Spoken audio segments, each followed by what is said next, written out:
Alrighty, welcome everyone today. Glad that you're able to join us. We're gonna get started with a little short video and then we will get going.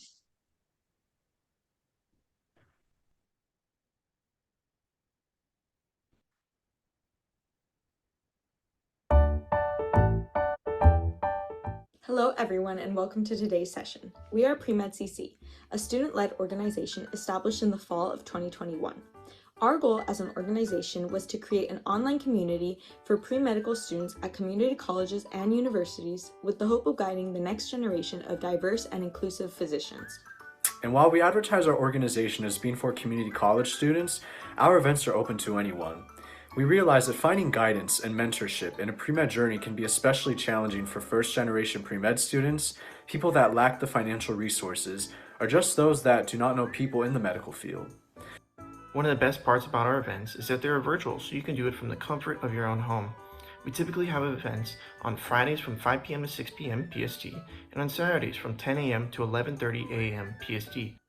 If you aren't able to attend the event, all our sessions are uploaded on our YouTube channel. Many of our sessions will end with Q&A with our speakers. Any questions that you have can be put in the Q&A section on Zoom, and our team members will read them and have them answered. After you have attended our event, you can log on to our website and complete the quiz, which will contain questions pertaining to our session today. If you score 70% or higher on the quiz, you'll be awarded a 2-hour mentorship certificate to show that you attended our session today.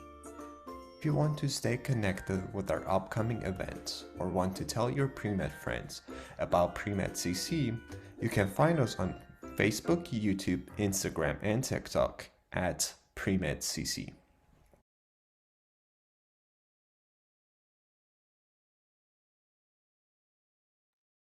Alrighty, well, welcome everyone. We're glad that you could make it today. We're glad to have Mario Vera, who is a practicing physician assistant in Southern California. He is a graduate of UCLA Bruins, and who, by the way, got a new coach, and also the UC Davis PA program at the Betty Iron Moore School of Nursing and Physician Assistant, and is now a newly minted certified physician assistant in Southern California. And he did 5 sessions for us last semester, and he's doing a few more this semester, but that he's able to make us time after working a full day's work. So glad that you're able to make it today.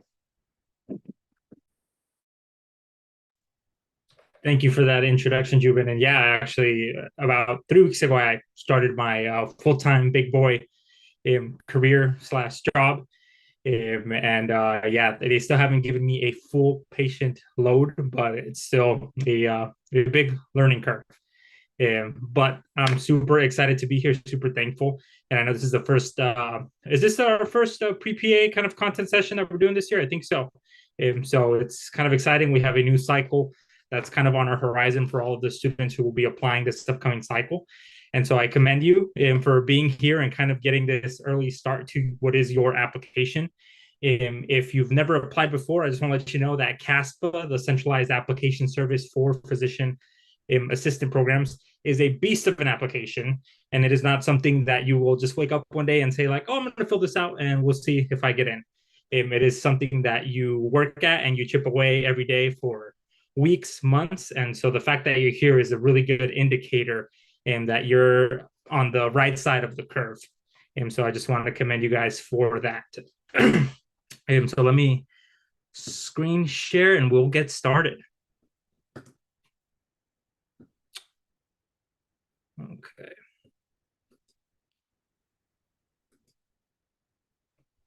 Can we see my screen?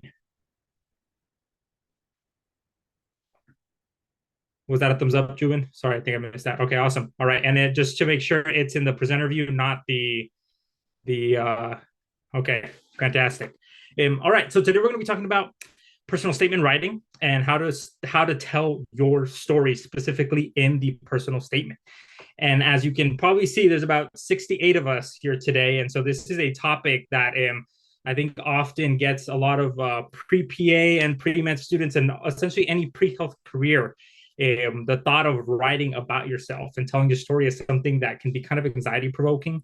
It is something that sometimes, at least when I remember, I was like going to start writing this, I was kind of nervous and didn't know where to start. And so the goal of this session is to hopefully give you just some clarity, give you some advice, and kind of discuss some things that I wish someone would have told me. And then towards the end, I'm going to read my personal statement. I'm going to read a personal statement from a mentee who was accepted this past cycle. And then I'm going to leave you guys with essentially an outline to help you just kind of brainstorm and take something home that you can actually use to get started on writing and kind of just make it easier for you to get that ball rolling. And before we do that, I'll just give a little kind of additional introduction to who I am. So my name is Mario Navarro. And as Juven said, I'm located in Southern California, currently working at a family medicine clinic, specifically an FQHC or Federally Qualified Health Center. And the reason for that is because I was super blessed to receive the National Health Service Corps scholarship, which essentially paid for all of my schooling. The reason I mention this now is because if you've never heard of it before, jot it down. That's the NHSC program. And it can potentially save you hundreds of thousands of dollars. In my background, I worked as an EMT for about a year and a half, almost 2 years, and then worked another year and a half as an ER technician. And then this is me during my rotations at UC Davis, and this was my cardiothoracic surgery rotation. And then this was me towards the end on my graduation day. My sister went out of her way and actually paid for a photography session, and so I was able to get some kind of professional headshots. The other thing that I want to highlight is that I do have a YouTube channel. I definitely recommend you guys go check that out. I talk a lot about pre-PA issues and also discuss my experience as a student, and then just try to give some advice and just kind of be that mentor that a lot of us never had. And with that, we'll get right into it. So, as I said before, the title of today's talk is really how to tell your story regarding the personal statement. And so if you go on the CASPA website, which is the Centralized Application Service for Physician Assistant Programs, there will be an area under personal statement where they will actually give you this exact prompt. And the prompt is for the personal statement: write a brief statement expressing why you are interested in being a physician assistant. And so it's asking you, why are you interested in being a physician assistant? And then some other things that I want to highlight, just logistical stuff. This is straight from the CASPA website. They have on here some advice to, one, keep your topic general. The reason they say this is because this personal statement is going to be sent and read by all of the programs that you apply to. And that's why it's called a centralized application, because you're going to input all of your information. You're going to write this personal statement and submit your kind of like resume information, all of that within CASPA. And every school that you select to apply to, whether that's UC Davis, USC, Navarro, insert whatever name of a program, whatever program you choose to apply to, they're going to see that they're going to read the same personal statement. And the reason we say keep the topic general is because you don't want to just, unless you're applying to one school, but if you're applying to more than one, you don't want to just write a personal statement where you're talking about USC, the entire statement, and kind of saying why you're so excited to go to this program. That space, those kind of prompts are very much your, what we call secondaries. And the personal statement is, again, something that you want to keep general because it's going to be, again, sent to all the programs that you apply to. Number two, do not exceed the maximum length. And so you can see both the word and character count below in the field of application where you essentially will insert your personal statement, and that cannot exceed 5,000 character limits. And I'm going to highlight character limit, not word count, but character limit. And so I'm talking every letter, every space, every apostrophe.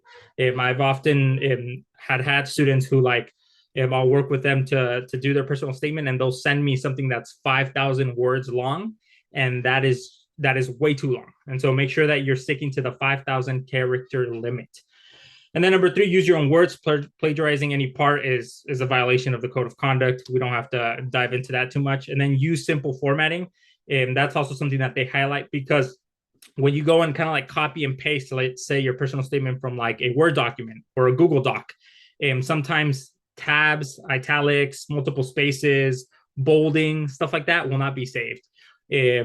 And to the only thing that you can kind of do for formatting is like delineate paragraphs. So like if you want to create a new paragraph, you just would hit the enter button twice and it'll create that space. Just something to kind of keep in mind, because again, I know some students sometimes like to use the italics to highlight that they're like using a quote or something like that. So with that, we're going to go first into the do's and don'ts of writing your personal statement. And again, just some things that you want to keep in mind as you're approaching this thing. And so the first do demonstrate your knowledge of the PA profession. Your essay should make it very, very clear why you are pursuing medicine and why you have chosen to become a physician assistant specifically. Excuse me. I want to highlight the fact that, again, the essay should showcase that you know exactly what a PA is. And a good litmus test for this is after you write your personal statement draft. If you can replace the word physician assistant or PA with NP, with MD, with DO, or with like dentist, your statement is not specific enough and you need to go back to the writing table.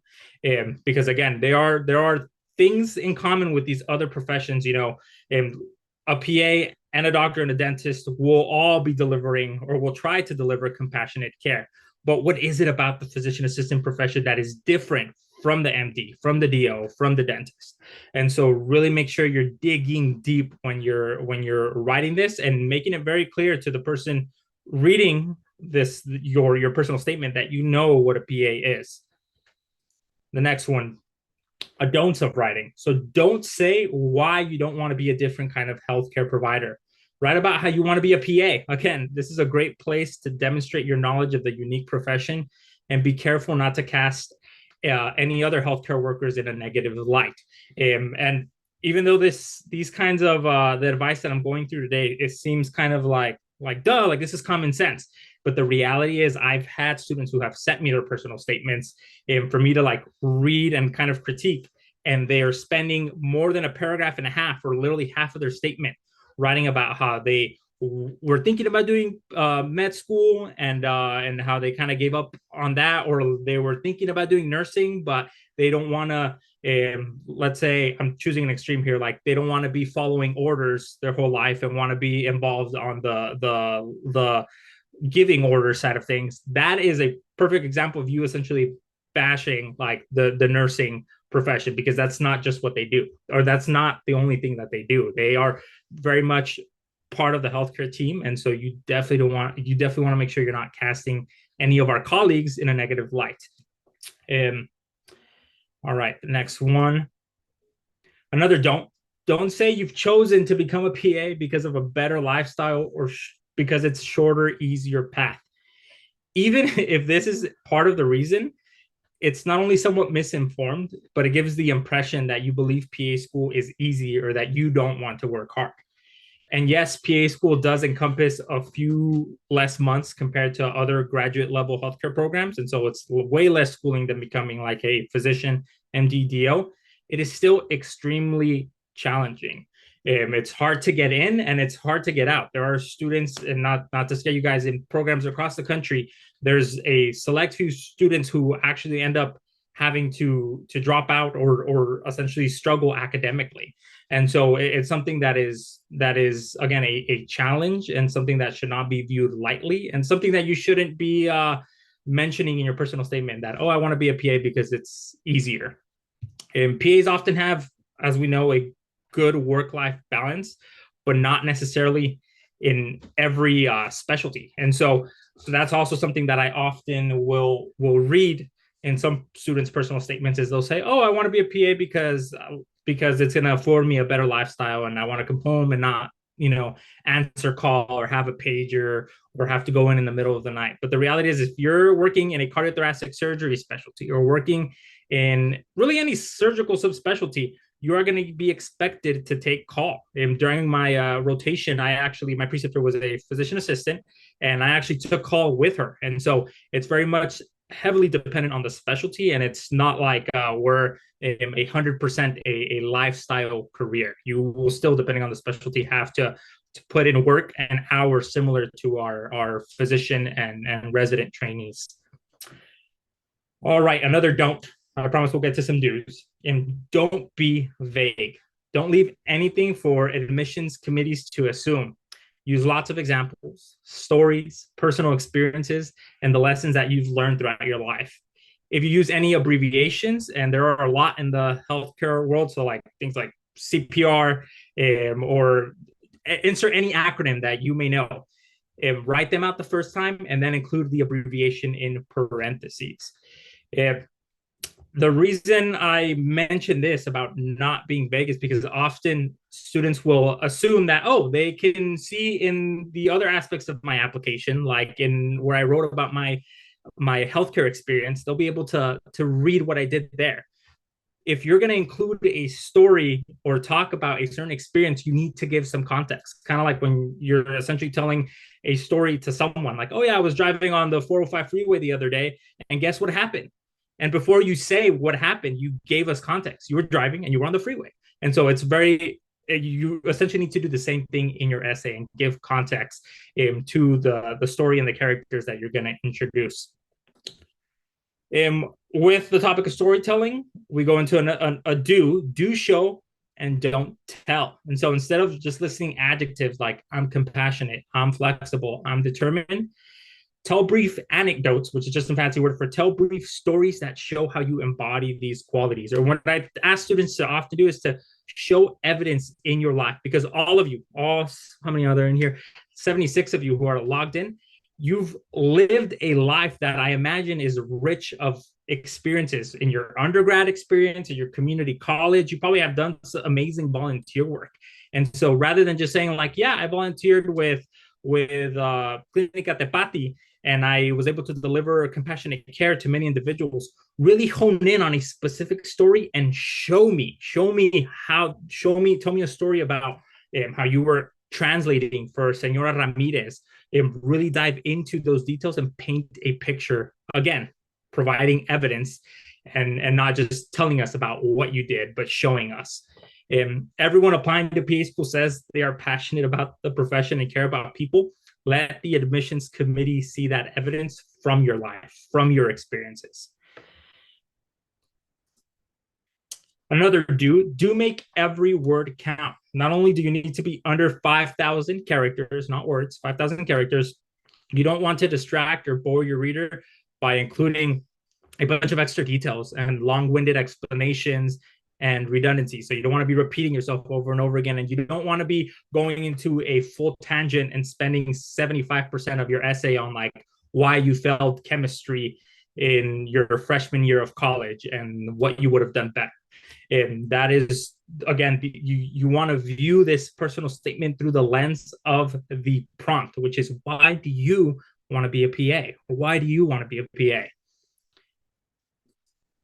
Another don't use informal language or contractions. Absolutely let your personality and writing style shine through, but your essay needs to be polished and inspire confidence in your strong communication skills. Please avoid cliches like the plague. This is also not the time to show off your like medical terminology and like technical talk that you know what a 12-lead electrocardiogram showing atrial fibrillation as you're connecting another monitor. That is not the time to like dive deep into that technical talk. If you do need to include it, keep it to essentially the bare minimum, enough to explain the particular patient scenario. But again, use the minimum amount to get your point across, because at times it can come off as like you essentially just trying to show off that you know like medical lingo, which is again not the place or space to do it. It sometimes can be a bit distracting to the reader, and then also just come off as like disingenuous or cocky. All right, do consider incorporating a theme. So a theme brings the whole essay together and it makes it flow. If you choose the right theme, it also makes it easier to write when you're relating everything back to a central point. And so for some students, it's like a sport that they played. For others, it's like a certain like family member or a certain diagnosis. As when I I'm going to show you guys my personal statement a little bit, but you'll see this. I feel like my theme is essentially this medical emergency that I had, and that another patient also experienced. And so I was able to kind of bring that in and showcase my own experience as a patient, and then my own experience as a provider caring for someone experiencing that same medical emergency that I experienced. And so we'll see that in a little bit. Another don't make this a resume with more words. The admissions committee has seen the rest of your application already. They know your GPA, they know your healthcare experiences, they know your volunteer experiences. If you have a low GPA or a poor grade that you want to address, that's fine to do it. But your essay, again, is the place for you to talk about what sets you apart. How have your healthcare experiences strengthened your desire to go into medicine? How have your patient encounters impacted you or changed your view of life? How have you grown or been stretched as you've pursued this goal of getting into PA school? How have you overcome significant challenges in your life? Be nice and short, but don't let your reader get bogged down on a bunch of unnecessary details, as I previously discussed. All right. Another do make it unforgettable. Easier said than done, but I'll show you guys some examples and kind of give you guys an approach. Start with a hook that will immediately interest your reader. And again, I'll show you guys an example. This could be a unique quote. I personally didn't use song lyrics, but the author of these do's and don'ts use that for her essay. But it can be a story, really anything that will draw your audience into your world and make them wonder what the rest of the essay will say. And what that really looks like is talking about what you're seeing, what you're smelling, what are you hearing. And so again, I'll show you guys an example of what that looks like. And then regarding the conclusion paragraph, you want to bring it back to your introduction, summarize or paraphrase the points you've made throughout your essay, and finish with a memorable one-liner that really clinches your desire to be a PA. And don't be afraid to spend a lot of time on this last paragraph, especially the last sentence, because again, that's the last thing that they're going to read and probably remember from your entire personal statement. And just to give you guys a timeline, I feel like the average student that I have worked with, and even my own experience writing this personal statement, it took me a few months. There's a good chunk of students out there who come April 21st or whenever the new CASP application cycle opens up, they're going to wait till that application opens, and then they're going to get to that personal statement section, and then they're just going to see that box and just start writing whatever comes to mind, and then do the rest and submit. That is not the way to go about this. And the fact that you're here a few months out from the application cycle opening up tells me that you're already thinking about this. And so I commend you, and I'm proud of you for being here. But I want you to know that this process is going to take weeks, potentially months of revisions, and it should be like that. So you're going to sit down and start writing one day, and you're going to come up with your introduction, and then you're going to get writer's block, and you're going to step away, give it 2 days, you're going to come back, read what you wrote, and you're probably going to be like, this is terrible, and you're going to delete that, and you're going to do that over and over and over and over again. And I can say when I wrote my own personal statement, I believe I had about 6 or 7 revisions, and had about, I want to say 5 rewrites, total rewrites, where I just had to essentially grab the paper, crumple it up, and throw it in the wastebasket. And so I encourage you to get started sooner rather than later. And again, trust the process is that this is going to take longer than you probably will expect. But in that process of being diligent and being persistent and like showing up and going through this process, you're going to end up with a diamond. Okay. So just kind of keep that in the back of your mind, and don't be disillusioned or discouraged as you get writer's block. It's part of the process. So as we dive into the examples, I want to remind you guys again what the prompt is on CASPA.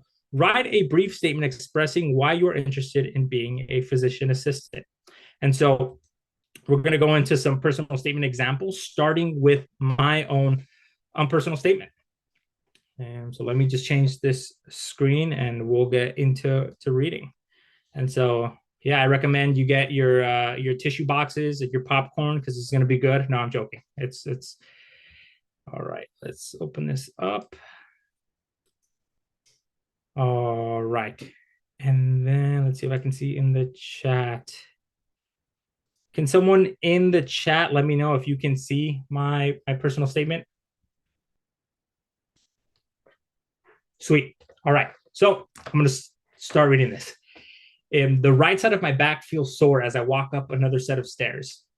I continue to walk across campus, gripping my chest as each breath I take aggravates my pain. I eventually arrive at the UCLA student clinic, and within minutes, I am sitting in an examination room. A young man in a white coat walks in, shakes my hand, and introduces himself as a physician assistant. Until this moment, I had never been assessed by a PA. He proceeded to ask me all the pertinent questions regarding my pain, checked my breath sounds, ordered an x-ray, and within minutes diagnosed a spontaneous pneumothorax. He sent me to the emergency room immediately. Before leaving, I bombarded him with questions. I told him I was confused about how something like this could happen. He listened and answered the how. I asked him what would happen to me. He listened and answered the what. I told him I was scared. He listened and reassured me that I would be okay. I left the emergency room 10 hours later with a sore chest and a tube annoyingly rubbing between my skin and flannel. The following day, I received an email from the PA that read, "I hope you are doing well and wish you a speedy recovery. Is there anything I can do to help you at this time?" I quickly replied, thanking him for all his help, care, and attentiveness. Looking back at this experience, I gained two things: a healthier right lung and a newfound knowledge of what a physician assistant is. A healthcare provider who listens, diagnoses, reassures, and goes the extra mile for their patients. This PA showed his commitment to me as his patient when he sent me that follow-up email to make sure I was properly cared for, something I had not received from a provider before. My experience under his care left a lasting impression on me and inspired me to pursue the PA profession. Fast forward 3 years, I'm in the back of an ambulance working as an emergency medical technician, transporting a young man with a suspected pneumothorax from a local urgent care to Loma Linda University Medical Center.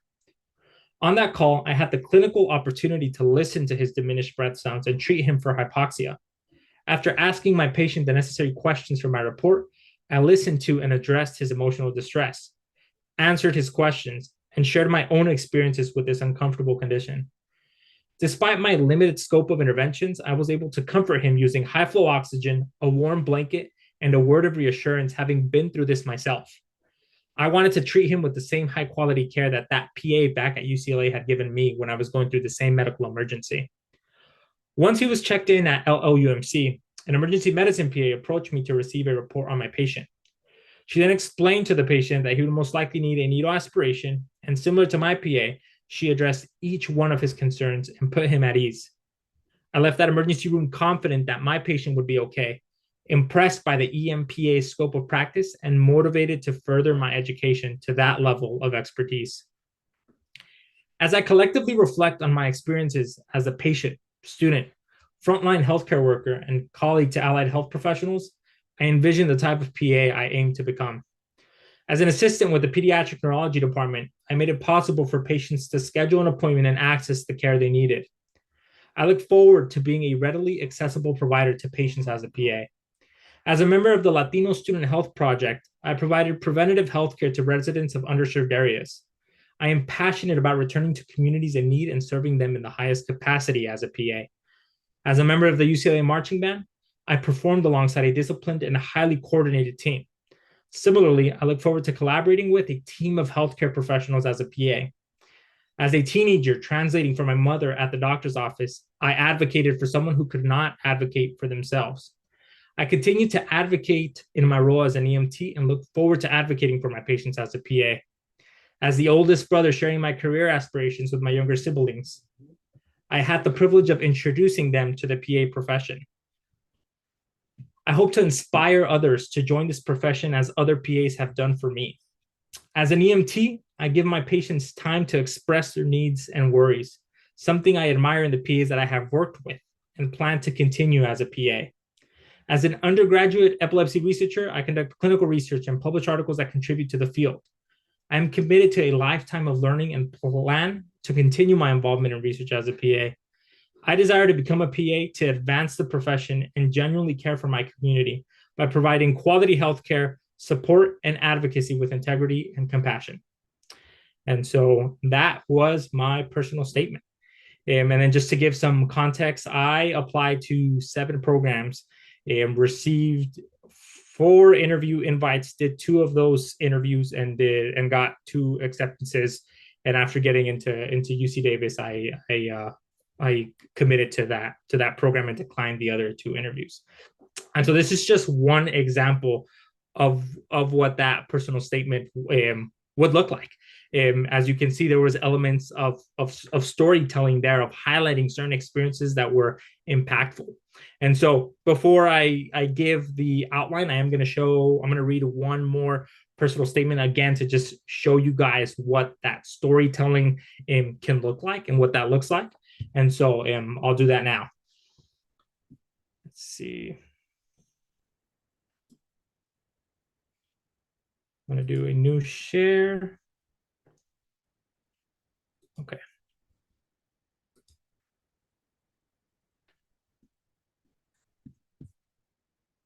All right. Can we see this Google Doc?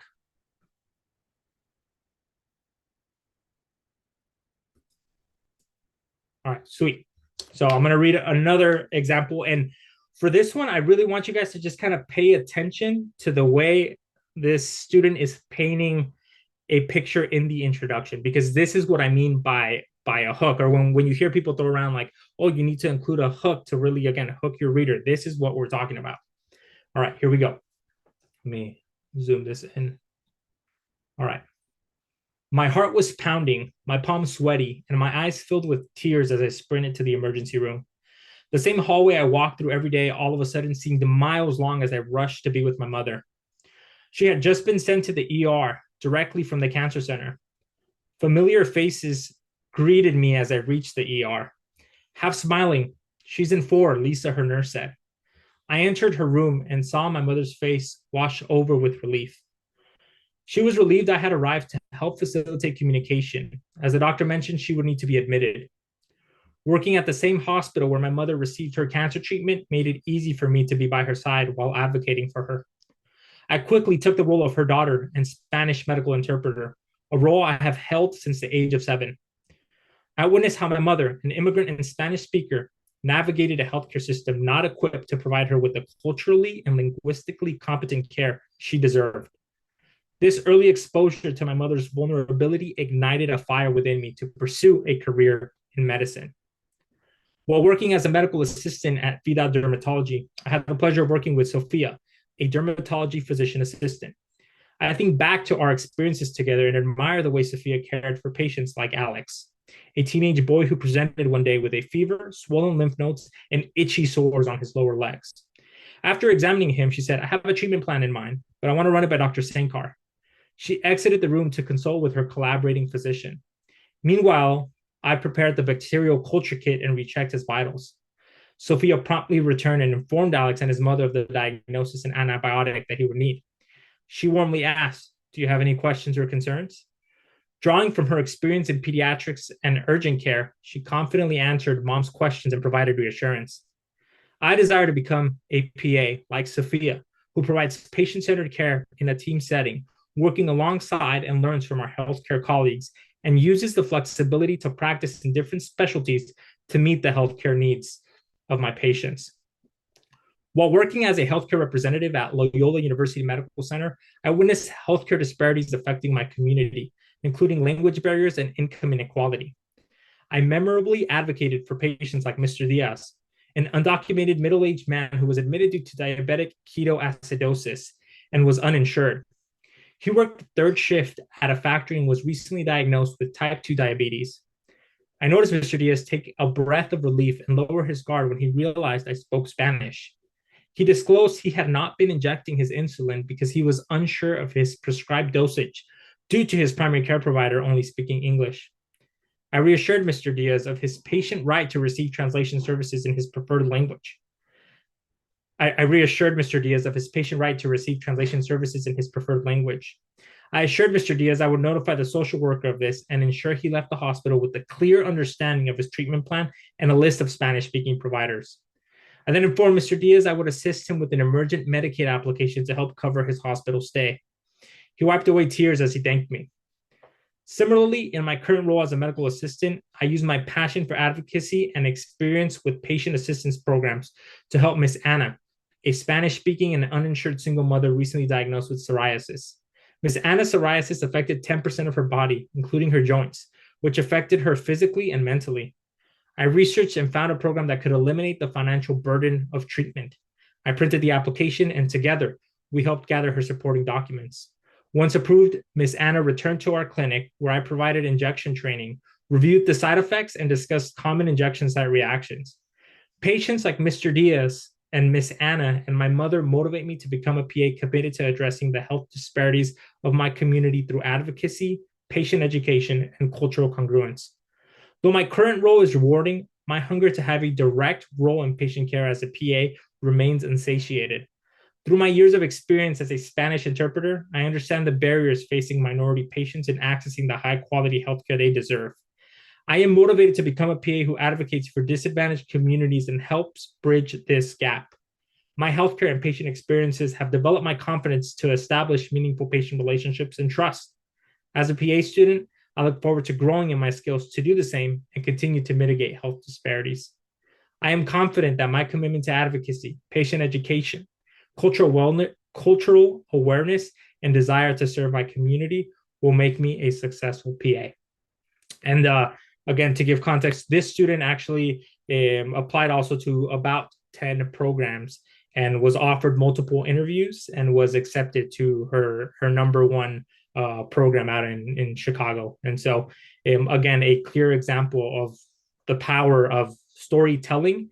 And again, not listing a bunch of things, but carefully curating and picking 1, 2, or 3 stories, events in your life that you want to highlight and that were impactful and were kind of a character development moment for you or for the protagonist. In this story, it's the student who wrote this paper. With that, I am gonna give you guys and show you guys the outline, and this was the same outline that I actually gave this student to help her start writing in this version of her personal statement. And so let me open that up, and I will also drop that in the chat so that the people who are logged in today, you guys can kind of take that home, save that document, and just kind of use it as you're approaching your writing. So give me 1 sec to pull that up. All right, here is the outline. All right, can we see this document, Jubin?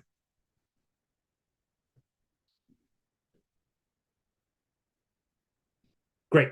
So what I have here is essentially the way I've formatted is to approach each paragraph. So one of the things that I recommend, and of course, this is my own recommendation, my own opinion, if you would call it, of how you can approach a personal statement. It is not set in stone. This is not the only way to skin this cat.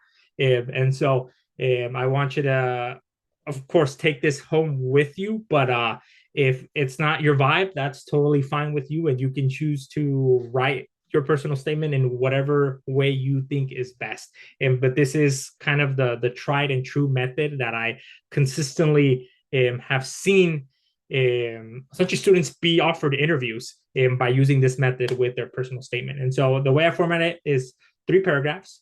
And the way I title paragraph 1 is what planted the seed. And when I mean what planted the seed, I mean what planted the seed in your life for medicine or for being a PA. Paragraph 2 would be what watered the seed. What was a moment in your life that like solidified, like this is exactly what I want to do, or I want to continue to further advance my education to that PA level. And then paragraph 3 is where you wrap it all up in a beautiful bow with super nice wrapping, and you're telling admissions this seed is ready to grow. This seed is ready to pop. And so with that, we'll dive into paragraph 1. You're going to want to open with a sensory hook. So describe the sound, the smells, the taste, and feelings of the story that you are opening with.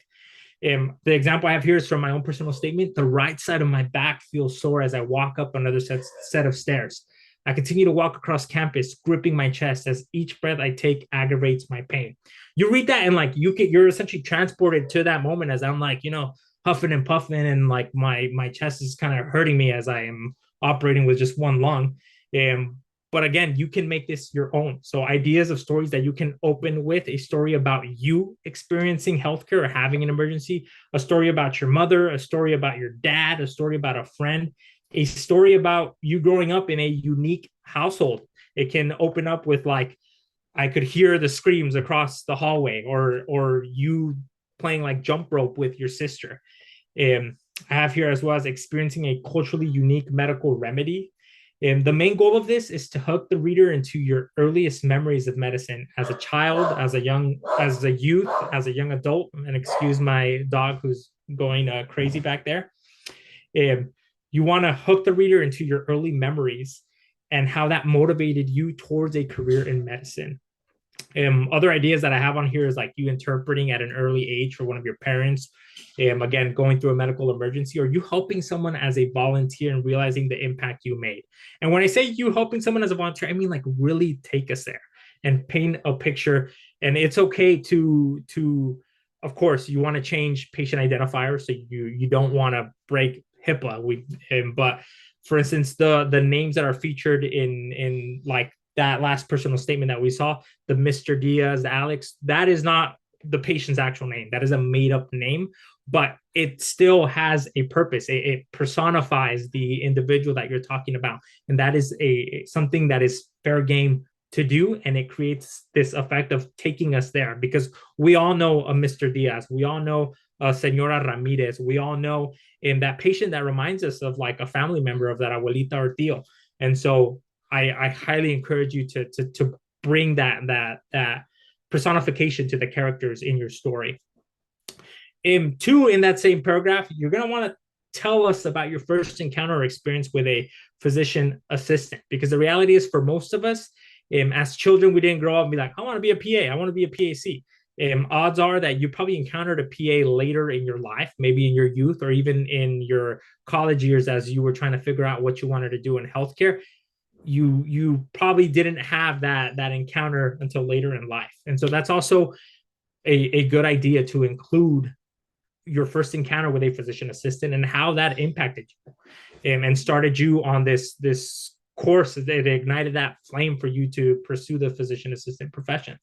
And so the example that I have, again, from I think this was another personal statement. So I have this example. I'll read it. I first encountered the PA profession while working as a volunteer and Spanish interpreter. Most days I worked alongside Brittany, an urgent care PA. I vividly recall meeting George, a middle-aged man wheeled in following a severe car crash on the busy roads of Chicago. Brittany worked with her team of physicians and PAs to address his lacerations. As I assisted in the care of this patient by translating, I admired Brittany's warm bedside manner as she took her time to answer his concerns with expertise. I was impressed with her confidence and knowledge, which she later shared was developed in her previous roles as a PA in dermatology and surgery. Again, highlighting essentially a pivotal moment in this, or at least this mini paragraph highlights that pivotal moment in this student's life where they were like, holy smokes, being a PA is pretty cool. And they talk about what impressed them. Paragraph 2, what watered the seed? And so here you're going to want to describe a story of you witnessing a healthcare disparity and how it impacted a specific patient. So again, you want to give personal details, yet non-identifiers. Who are they? Are they a dad? Are they a mother? Are they a sister, a brother? These details make us care. How does your identity in my case, as a first-gen student, as a Latino, Hispanic, male in medicine, how does that impact the way you perceive this disparity? Because that's what makes you unique. It's not so much the story being unique or like your experience being unique, but it's your identity, your cultura, what you've essentially experienced as a child that has like formed you into the beautiful person that you are today. And then the other question that you want to ask yourself here is, how do you hope to address this gap in care as a PA specifically? An example, here you can talk about a story about how a language barrier led to a patient not taking their medicine or understanding their diagnosis, or a family member not understanding how to care for their sick patient. Another also recommendation for paragraph 2 is describe a story of you showing a personal attribute or attributes. So like your adaptability, your creativity, your ability to build strong patient rapport quickly. You want to showcase these skills that you possess and that will translate to you being an awesome PA. And so an example for this is like your ability to advocate for a patient, provide education, empowering them to be part of their own care. And like you physically telling a patient like, señor, usted puede ser es parte de este equipo. You're part of this team and we're here to take care of you together. And actually writing that on paper versus just telling us. So, and then paragraph 3 is where you're, again, wrapping it up. This is your conclusion, where you're essentially telling the admissions committee that this seat is ready to grow. The conclusion, this is where you reel in the reader and really hammer home how everything you've done up to this point has prepared you to become a PA. And so I'll read this example here. While my current role is rewarding, my hunger to have a direct role in patient care remains insatiated. I continue to work towards my dream of becoming a PA by completing prerequisite coursework, shadowing PAs, and obtaining direct patient care experiences. Through my years of experience as a Spanish translator, I have come to understand the common barriers that prevent minority patients from accessing care. I am committed to patient advocacy and will continue to help dismantle such barriers. As a lead medical assistant, I have developed the confidence to establish meaningful relationships and trust with our patients. I'm confident that my commitment to advocacy, cultural sensitivity, and desire to contribute to the representation of Latinas in medicine will make me a successful PA. Again, another example of what hammering home your conclusion looks like. And so I am going to share this in the chat so that you guys can essentially save this document and print it out and just kind of put it on your wall as you're writing your personal statement. It is not the end all be all, but I hope that it allows you to at least get started somewhere and allow the brain juices, the writing juices to start flowing. And because I know it's often difficult to even just get started. And so let me share this. Now, okay, so I shared this to everyone, the Google Doc, and you should be able to access it. And I see people logging in there now. Sweet. And then the other thing that I also wanted to kind of highlight and just make sure, because there's still 72 of us here, one of the things that was really helpful for me when I was trying to brainstorm how to write and approach my PA personal statement was actually this article that I found online called, and I'll show you guys. Hopefully, you guys can still see my screen. You guys can see my browser. Let's see, 31 physician assistant essays. All right, so on the PALife.com, they have these two essentially like web articles. I think this one is the more recent published one back in 2020. And these are real personal statement examples with actual feedback from a physician assistant. And there's 31 of them. And I will drop the link to this in the chat. But this was really helpful, guys, to just, again, read through what other students have kind of come up with, and then read through the mistakes and the feedback that they received on their own personal statement. And so, again, as you'll see, there's literally 31 of these with the personal statement on top, and then some suggestions and revisions from this. I believe it's a PA who was giving this feedback. And so, yeah, make sure you get a chance to look through that and read as many personal statement examples as you can to, again, get an idea. And Juven, I see you are asking me if I can just copy those. Yeah, I just stopped screen sharing. And let's see. But yeah, then what I was saying is you use those to essentially learn from the mistakes and kind of use that as inspiration. You don't need to reinvent the wheel. It doesn't have to this personal statement essay doesn't have to be like a creative. I mean, you do have to be a little bit creative with the way you present your story, but it's not like something that you're just trying to do from scratch and reinvent the wheel. And so yeah, that's pretty much what I have. And I wanted to, let's see, what time is it? It's 7:51. I did want to leave time for us to be able to answer your guys' questions. But I hope that this was insightful and I left you with essentially just something that you can take home to again, just start writing tonight, tomorrow. And I also want to plug, as I'm getting more comfortable in my current role as a family medicine PA, I will start opening up. I have a little service called the pre-PA consulta service where I, for an affordable cost, offer personal statement revisions, do a mock interview preps and stuff like that. And so I will also drop that in the chat. I don't have any dates available yet, but as we get closer to the application cycle, I do plan to open up some dates Saturday mornings. And so definitely watch out for that if that's something that interests you. Outside of that, make sure you look through those 31 personal statements that I sent you guys. And I thank you for having me today. Yeah, we'll open up the floor to questions.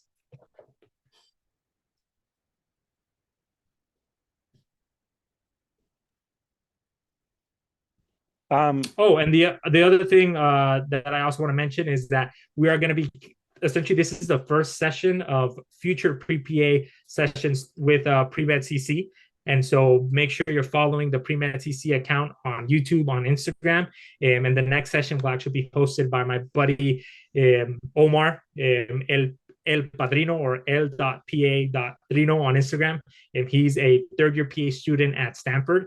And so him and I are close pals, and he'll be taking on the lead for the next session. So make sure you tune in for that. But with that, Jubin, we'll start the Q&A. And so, was your personal statement exactly 5,000 characters? So, all right, Richard. My personal statement, I believe, was exactly 2 or 3 characters under 5,000. And for the most part, I think a lot of the students that I have worked with, they're usually within a 10 to 20 character count of the 5,000. Because again, 5,000 seems like a lot, but the reality is, as you start to write, you'll see that it's not that long. It's literally like a page and a quarter, single spaced. All right.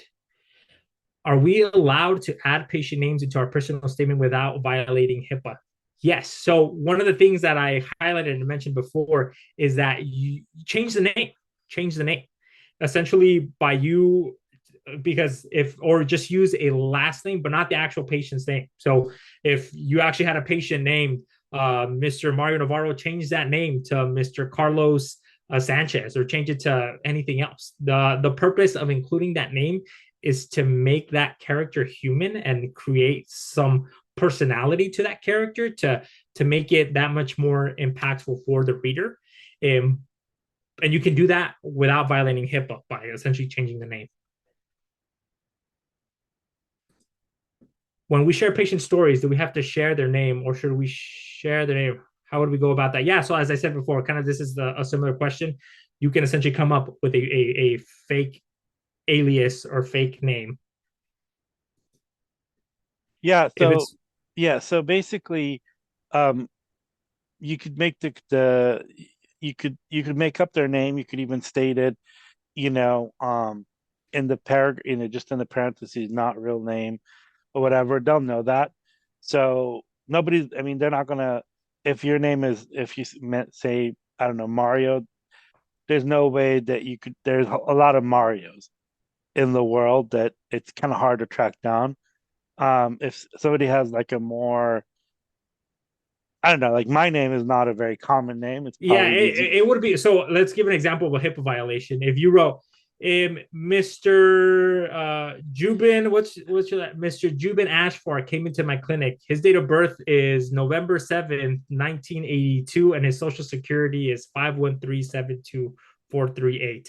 If he came to my clinic and we did all of this, and it was really impactful. Or you could even make the comment. You could even say, a patient name, came into this medical center on this date. That would be kind of borderline. But if you can make up, just put X, just whatever. The name's not important.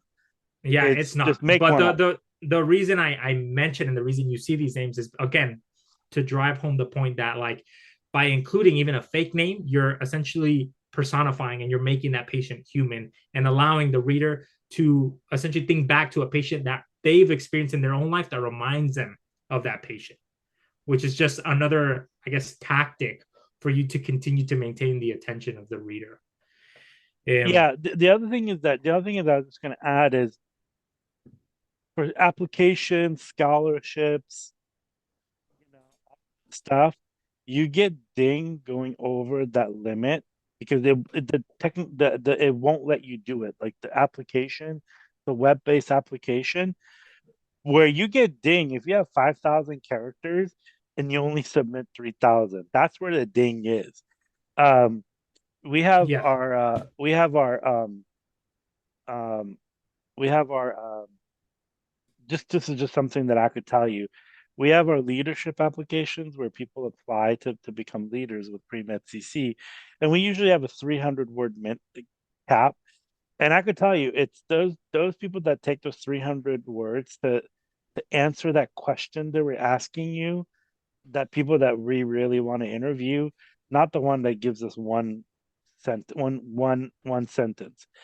So with your cap, just get to that 5,000. If it's 4,998, great. If it's 4,999, awesome. But if it's 3,000, then you're gonna get dinged. Just gonna throw. And this is also with secondaries and everything else. Thank you, Jubin. All right, so we'll just kind of go down these questions.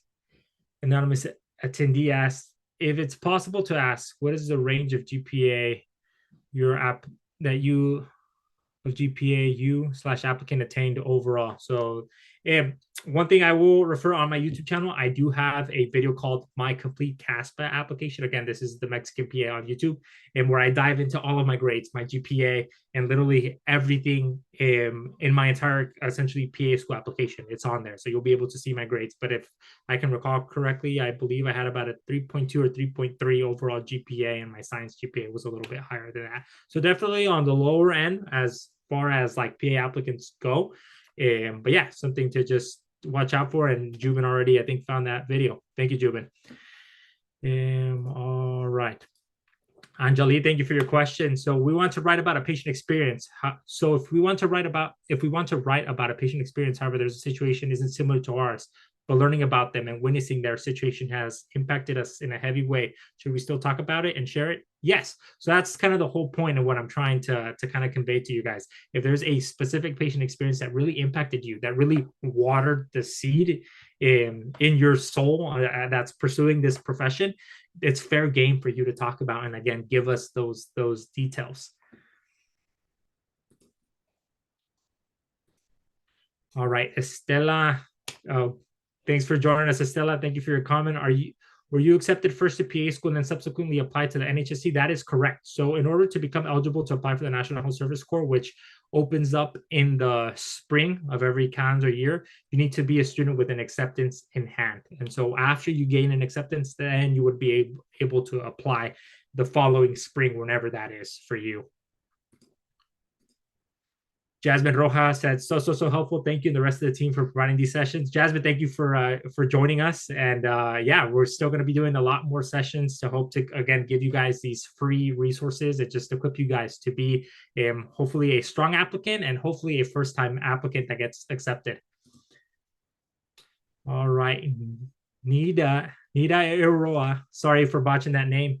Hey, Mario, thank you for your advice. How long did it take you to make your personal statement? So as I kind of said at the beginning of this video, it took me probably I want to say like 2 to 3 months of just like starting to write, then crumpling that paper, throwing it to the trash, doing that over and over again, and then finally ending up with something that was like pretty decent, and then working with that and chipping away and molding it to the personal statement that I just like read to you guys today. And so it's definitely good. Right now, February is the time that you want to get started writing that. All right, anonymous attendee. Oh, okay, Jubin got that one. Alice, for the CASPA app, how many personal statements did you write? So CASPA will give you a space to write your personal statement. And then I don't know if they're still doing this, but at the time that I applied, there was a COVID hardship essay as well. And that also gave you about like 3,000 or 4,000 characters to expand on how COVID impacted your abilities to like be a student and like challenges that you faced. If that is still an option, I would say make sure you're writing something in that box as well. And for an example of that, again, I would ask you to go check out my complete CASPA video and go to the section where I talk about my COVID essay. But typically, it's one main personal statement and then your COVID essay. Outside of that, depending on how many programs you apply to, some programs will have you answer their supplementary or secondary applications, and some of those will range anywhere from like 250 words to 500 words of space to answer questions like, why do you want to go to UC Davis, or why do you want to go to USC, or why do you want to go to our program? And so again, one general personal statement, usually one COVID essay, and then depending how many schools you apply to, additional secondaries. I hope that answers the question. All right, anonymous attendee, what was your cumulative and science GPA in college? I already discussed that. Stephanie, can you share what some of the themes of your other personal statements were and what made you choose your final one? So that's actually tough because I don't exactly remember. It was just I know I had there was a little bit about me like translating as a kid for like my mom. But I was trying to really think back to what was really the pivotal moment, the seed, at least for me, for not medicine in general, but the physician assistant profession. And that really was my lung collapsing and me being diagnosed and treated by a PA for the first time. And so again, that was kind of the I guess clearest image and story in my life where like I had that pivotal moment. All right, Julia, thank you for joining us and for your question. Are there certain resources that you use that were helpful in creating your personal statement, such as certain websites? And so as I just kind of showcased in the reading those 31 personal statements on the PALife.com, those were super helpful. And outside of that, I can't recall. I think it was just mainly that, and then just on YouTube. Again, I have a YouTube channel, but the reason I have that is because I was heavily, as a pre-PA, influenced by other PA YouTubers who like shared their own personal statements and their own advice on personal statement writing. And so I highly suggest that you just search up like physician assistant personal statement on YouTube and watch all of those videos to just soak up as much free mentorship and advice that you can get for free. All right. Stephanie Vargas, thank you for your question. What clinical experience would you recommend besides EMT? So again, I will refer you to my YouTube channel. I have a video specifically answering this question where I dive into the different types of jobs and patient care experiences that you can do as a pre-PA. And I talk about the pros, the cons, the costs associated with some of them, like to get those licenses. And then I rank them based on my recommendation. And of course, just as a sneak peek, bias, I am an EMT. So at the top of that list is EMT, but there's other kind of jobs that I talk about there, which include being a medical assistant, being a CNA, being a scribe, being a phlebotomist, being a ER technician. And so I talk about that in detail in that video. Can I just add something to that? Is yes, what gets you out? Like, don't sit here and think about like, oh, I have to be an EMT. Like, what excites you? I work in the ER and I love it, and I love everything about it. And if you ask me to go work in a clinic, I don't know, a dermatology clinic, I would just basically like shoot. Well, I don't want to say that. Yeah, I would just be bored to death. And so it's not something that I'm really interested in doing. And so there's hundreds of things you could do. We also made a video a while ago about all the stuff that you get to do as a pre-med student. They're like, if you're interested in women's health, there is doulas now that are basically, if you're certainly an African American, Latina, Latino, if you're interested about women's health and pregnancy and birth, there are now culturally competent doulas, and it takes like 40 hours to become a doula. And you could really do that, and you could really go in those communities. If you say, I really have a heart for, Hispanic patients or Latino patients, and I'm really interested in women's health and, all of this different stuff, like go become a doula and go work at a birthing center or places that have doulas for those communities. And I could, so like with medical school PA, like don't say you're really interested. There's a lot of things you could do. And And so there's a lot of things you could do. And so, I mean, I when I grow up, I want to be just like Mario, but but not one of us can be Mario. And so don't do what Thank you, Jubin. I mean, he liked being an EMT and you like working on an ambulance and in the ER and everything else. But that may be something like be horrifying to you. Like, just listening to the sirens may give you heart palpitations. Or, being in the ER, like there's a lot of things like there's a lot of things that you may not be able to like do that. So again, find what you interest you and what excites you rather than what Mario did. So, just want to throw that out there. Exactly. Love that, Jubin. Thank you. Thank you. All right, and we'll continue with the questions. We just answered your question, Stephanie. So yeah, make sure you check that video out. Kayla, thank you for your question. Any tips for picking specific experiences to talk about? I feel like I have quite a couple of personal work, volunteer related, that impacted me on my journey, and I'm having a hard time narrowing them down. And I would start by kind of just putting on these lenses of like, what experiences really impacted my desire to be a PA. And so really, again, bringing it back to like, why PA more than like why medicine. And so that should hopefully allow you to narrow down some of those experiences that are more like general, maybe experiences where you like help someone, but it wasn't really related or contributed to your desire to be a physician assistant. And yeah, I would highly advise that you kind of try to filter those through the sifter that is YPA.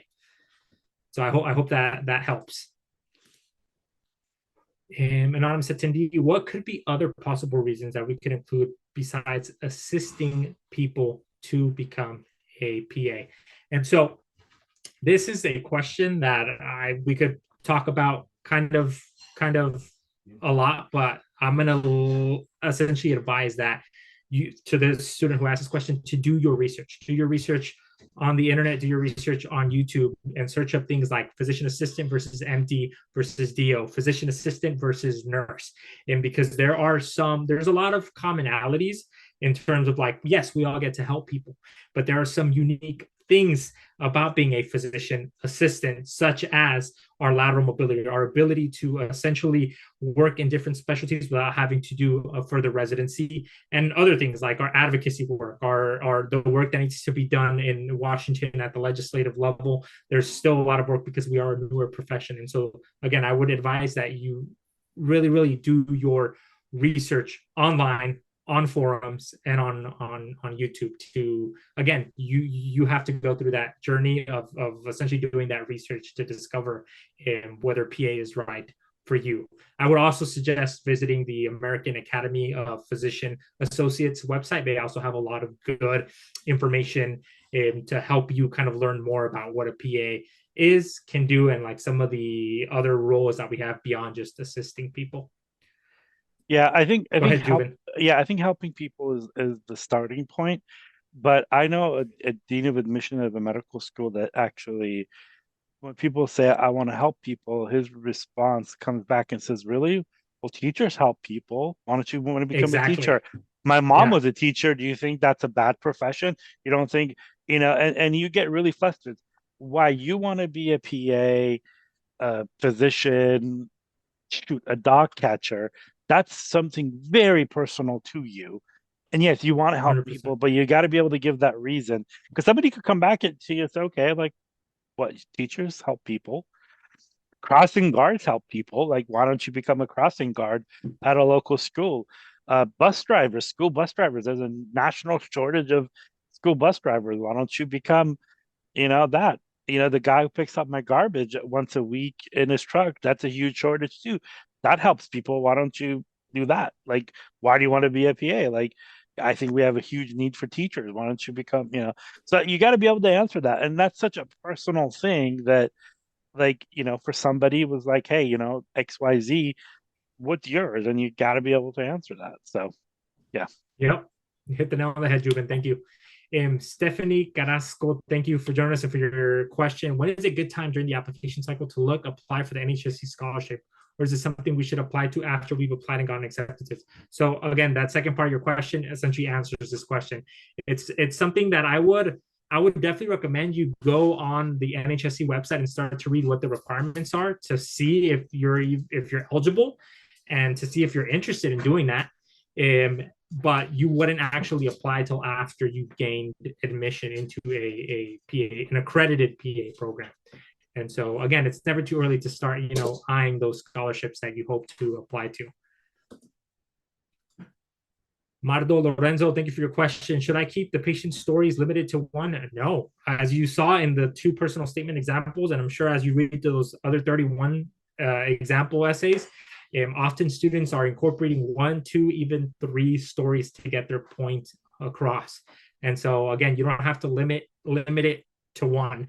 It's really, these stories are there, one, to maintain interest for the reader, but also to drive home the point. You're showing, not just telling us, you're showing us your ability to empathize, or you're showing us what impacted you personally and like drove you to pursue this goal, this dream of becoming a PA.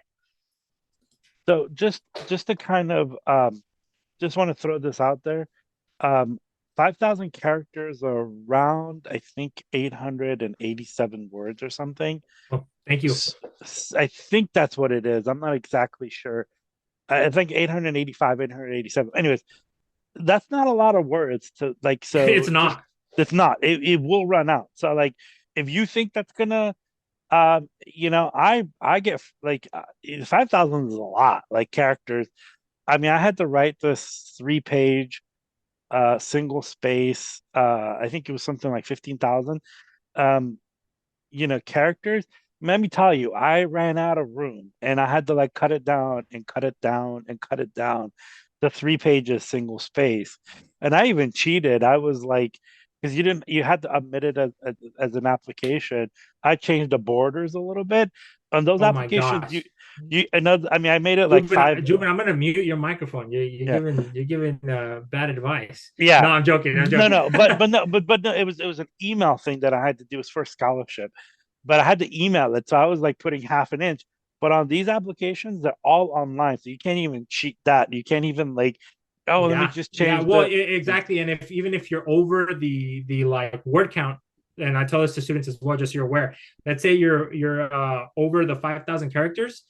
Those words are going to be deleted. They're going to be gone. You can't even submit it. I think you can't even submit it. Can you? Yeah. I don't think you can submit. You can't. They'll tell you go back and fix that. It gives you that annoying thing. Go back and fix that. So you can't even submit your application. You're like, oh, I'm just going to put 2 characters over. They're not going to know. They won't let you put it in. So you're dealing with a computer. You're not dealing with a human. 100%. All right, we'll continue with the questions. Frida asks, what are secondaries? So secondaries are what we call essentially the additional unique requirements that each PA program will have. They usually will have that in CASPA, and then some programs, for instance, like UC Davis, they will send you an additional email for you to complete like an additional essay or questions on their own portal. And so that's what when I say secondaries, that's what I mean. I hope that answers your question, Frida. Edith Rodriguez, thank you for joining us and for your question. Hi, Mario. Thanks for all the tips. My question is a bit off topic. How would you translate physician assistant associate to Spanish? So for this question, I would actually refer you to the American Academy of PA's website. And so I'm going to share my screen right now. And they have a lot of resources in English, but also in Spanish. And so the APA recognizes our name as Asociado Médico. And so los PAs, asociados médicos, son profesionales clínicos licenciados que practican la medicina en todas las especialidades y entornos. So if you ever want to show your parents what you're trying to do, this is the website to go do that. And you can just show them exactly it'll give you the history of our profession and all the things that we can do and answer a lot of the common questions as like, ¿qué es un asociado médico? ¿Qué formación? What training does an asociado médico have? And so I would definitely recommend that you check this out. You can find this by, again, searching up ¿qué es un PA on Google and going to the AAPA website. All right. Richard Vega asks, how many people did you share your personal statement with until submitting? Did you get specific different people? And if you did, who'd you recommend? So I actually had So before I answer this question, I want you to know that like you want to take everyone's advice and their opinions and critiques of your personal statement with a grain of salt, even including if you even sent it to me. Like you want to view the feedback that I give you with a grain of salt, because at the end of the day, this is your own personal statement. But I believe I had about 6 or 7 different individuals that range everything from one of my professors to one of my mentors at UCLA, who is a physician, to just some friends who I just asked them, like, can you read this, and just check it for, like, does it flow, like, is it easy to read? And because again, the feedback that like a professor or someone in academia is going to give me is going to be different than like your friend, your girlfriend, your boyfriend, or your significant other, your mom or dad. And so there's value in showing it to different people.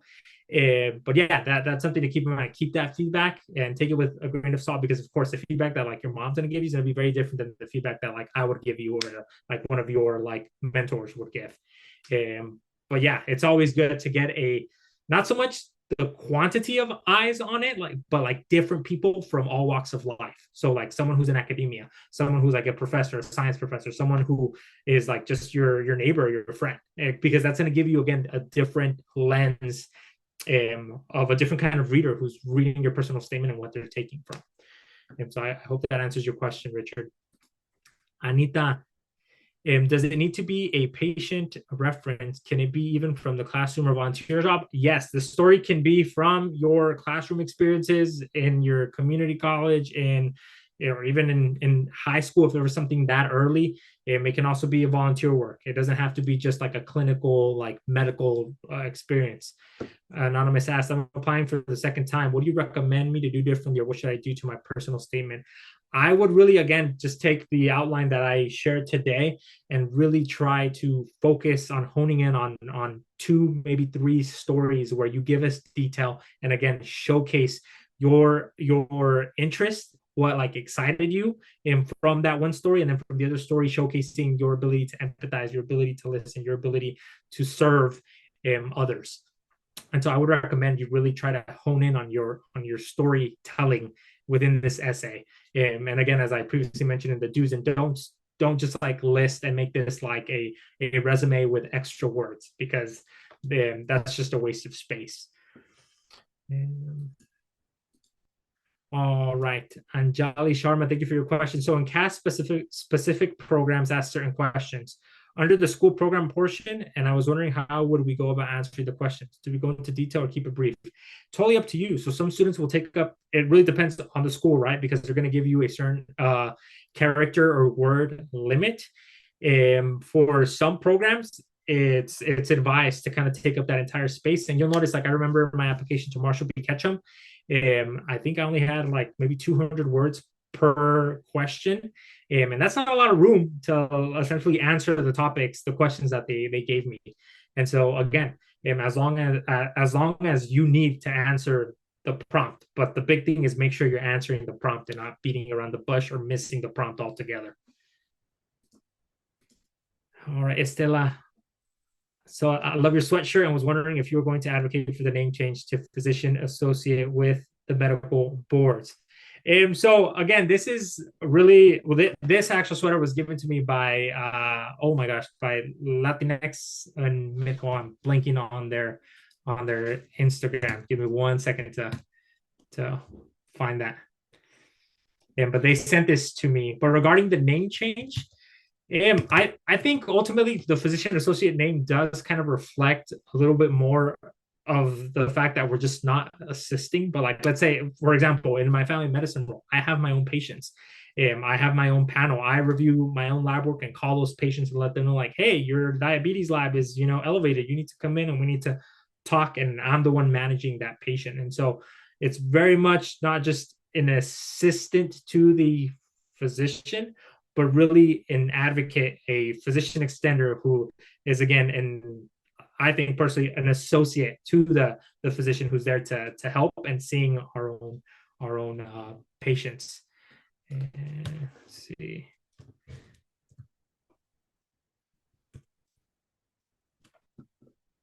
1 sec.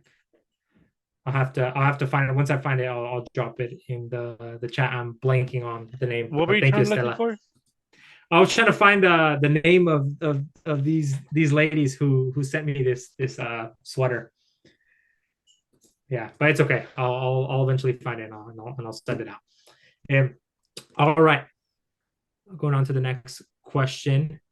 Did you take the GRE? And if you did, how did you go about preparing while having other commitments? I did not take the GRE. So I knew I wanted to stay on the West Coast, and most of the programs in the West Coast, minus I think Chapman University, and did not require the GRE. And the research is showing that for a lot of these programs, are starting to realize that standardized tests like the GRE aren't a really good indicator of your ability to like be a great clinician. And because I knew I wanted to stay in the West Coast, I did not take it. But if you're someone who's considering Midwest and East Coast schools, I highly recommend you do study for it and prepare, and because that'll open up doors for you to apply to programs out there. Samantha, hi Mario, thank you so much for being such an awesome mentor and setting some time aside for us. Thank you, Samantha. I was wondering if you had people read over your personal statement. If so, would you mind sharing who read over your personal statement? We answered, I think, this question already, but really, again, the big thing more than the quantity of people is the quality. So again, you want someone in academia, someone like a professor, someone who's like a family member, someone who's a friend, and because again, that's going to provide you different feedback points to really see if your personal statement is clear, concise, and answering the prompt. Estela, it has been difficult to find who to shadow. Are there any tips to finding PAs that are willing to allow shadowing? Are hospitals running on this? So post-COVID, it's been really, really difficult to find shadowing opportunities, and we are well aware of this. And the reality is pre-COVID, there was some shadowing, but even at that point, it was kind of scarce and difficult to find.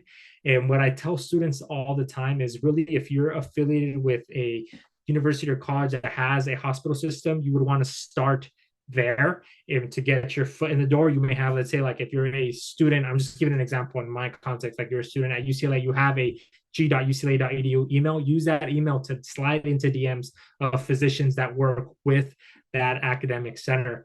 And I would recommend that. I would also recommend joining Facebook groups. If you don't have a Facebook, maybe make one and make it as essentially like a professional physician assistant, and one where you can actually, there are various groups, and you can just search up physician assistant shadowing opportunities, and you can join these groups, and oftentimes there will be some shadowing opportunities, maybe not locally, but in other states. And I would say if that is an opportunity, I would say it would be worth taking and flying outside of your local county or state to get those shadowing hours. And so try to really look beyond just your borders, just your city or town, and reach out to expand your net essentially of the areas that you're looking to find a shadowing opportunity.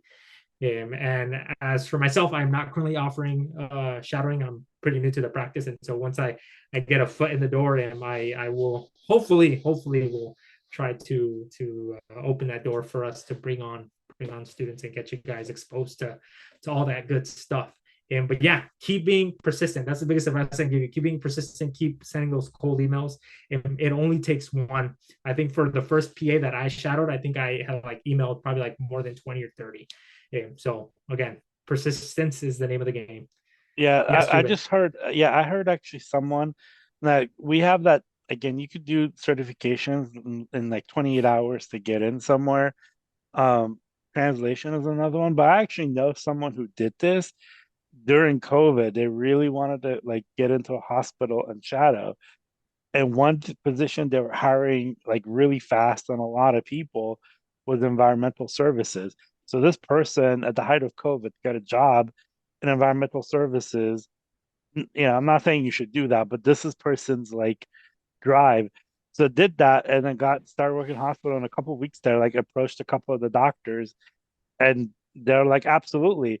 One of the other things, once you're working in this hospital, you get this thing called a badge that lets you in everywhere. So you passed all the clearances and all the TB tests and skin tests and all of that different stuff. So if that's a way to get in, I'm not saying you should do that, but I'm just saying somebody did that.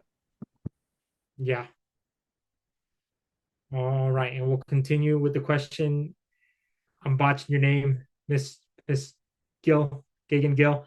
Hi, Mario. Thanks for the presentation today. Something I want to write about my personal statement is my health history. However, I did not personally interact with the PA in my health journey. In fact, I did not directly interact with a PA until I began shadowing a PA for the past 2 months. I have many experiences during my time shadowing that I want to talk about, especially on the topic of collaboration with other providers and the benefits for the patient, but I feel like I need the context of my health background as I benefited greatly from the collaboration of many providers. I want to share my health story, but it does not involve the field of PA. But I don't want to take too long to get to the point of my why PA. Any recommendations?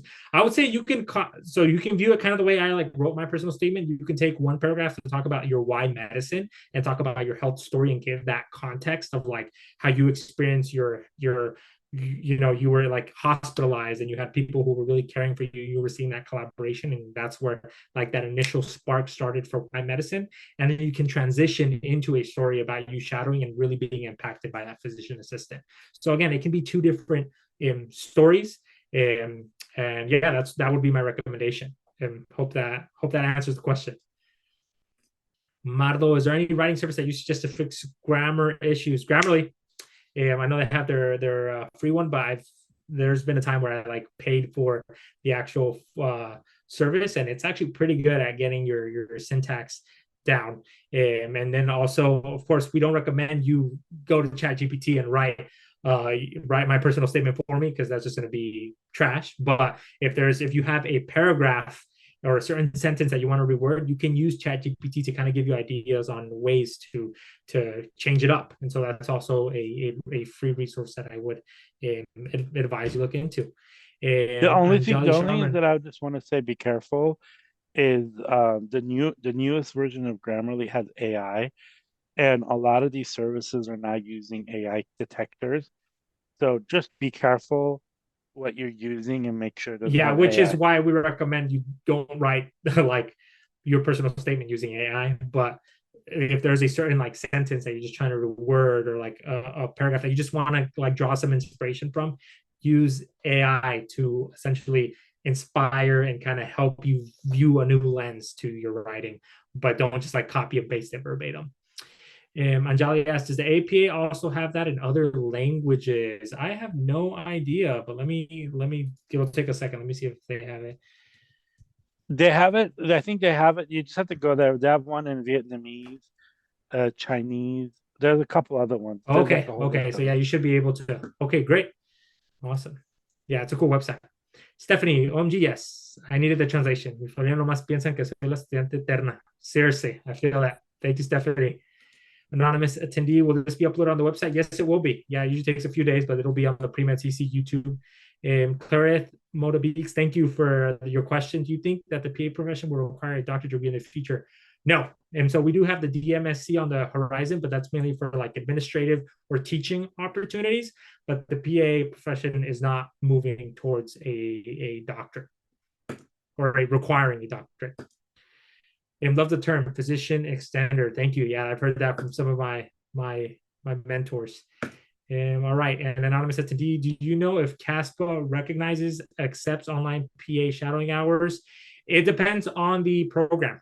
And so you would want to check with a specific physician assistant program that you apply. Obviously, with the post-COVID era, programs have opened that up, and some consider those shadowing hours. But yeah, really make sure you're checking in when you attend these like info sessions for unique PA programs. The virtual shadowing is on a case-by-case basis, on a program-by-program basis. I know most of the PA websites that I saw for some of the programs, this is direct patient care. And direct patient care, that means you need to be life certified in something. Well, Jubin, they were talking specifically about shadowing hours, virtual shadowing versus in-person shadowing, which again with COVID changed a little bit. But also Jubin made a really good point with direct patient care experiences. PA schools want to see that your patient care experience is direct, paid, and usually requires like some sort of training or license, like having your CPR, BLS, your EMT, your CNA license, your medical assistant training. Yeah, healthcare is the most regulated industry in the US. And for you to touch a patient, you literally need to have like some sort of like basic license. So yeah, unless you're like at a sketch clinic, or sometimes like if you're at like a a family medicine private owned practice where they train you on the job, that's also fair game. Jessica Aguilar, this is our last question. Thank you for being here and your comment. How do schools your students have completed a post-bac program? If you did really well in the post-bac program, positive, because it shows that you've like probably matured, you've grown, you've taken these classes, you got a bunch of A's, and you've matured as a student and are academically prepared. Again, it really depends on the program. And so there are programs out there that will consider your last 60 units GPA and view that and use that as a factor when they're weighing in on their decision. So that's something to look out for. For example, UC Davis is a program who does look and factor in that last 60 units. And there are programs out there, again, that are mainly looking at your overall GPA and not considering your upward trend curve in the last few months of your academic history. But the way to figure that is by, one, visiting the website, doing your research, and two, attending those info sessions to ask them in person and hear it straight from the horse's mouth. Hey, this is my situation. I have a post-bac. My post-bac GPA was a 4.0. Is this something that you guys consider? Is this something that you guys weigh in? And you'll hear it from them. They'll be like, yes or no, we view the overall GPA. So something to consider. And with that, we are in this respect of everyone's time at 8:32 p.m. And so I just want to say thank you for the 35 of you who are left here for joining me and Jubin and the rest of the Pre-Med CC team for this session. I hope it was insightful. If you ever have any questions, you can email me at themexicanpa@gmail.com. If you also have questions, you can always comment on the YouTube channel. That's always something I recommend because it allows other students who will visit that video to see your question, see my answer. And so we're able to essentially create this almost like a forum there. And then you can also just slide into the DMs on Instagram at the Mexican PA. And make sure you're following at Pre-Med CC for their other events. And again, there's going to be additional pre-PA sessions coming every few weeks. Okay, and so and Jubin put my email in there, and it's close. It's the mexicanpa@gmail.com. I think we have a little typo in there, but that's okay. And I'll write my email to everyone. Let's see. And yeah, we are done. Thank you guys and have a great night. And again, Godspeed and good luck with your personal statement writing. Take it day by day. And if you get writer's block, it's okay. Walk away and then come back to it and just trust the process. It's going to take you a few edits, a few revisions, but you'll get there. Animo. All right. Well, we're going to let everyone go. Have a great night. Thank you again, Mario, for making time, and onward and forward. Thank you, Jubin.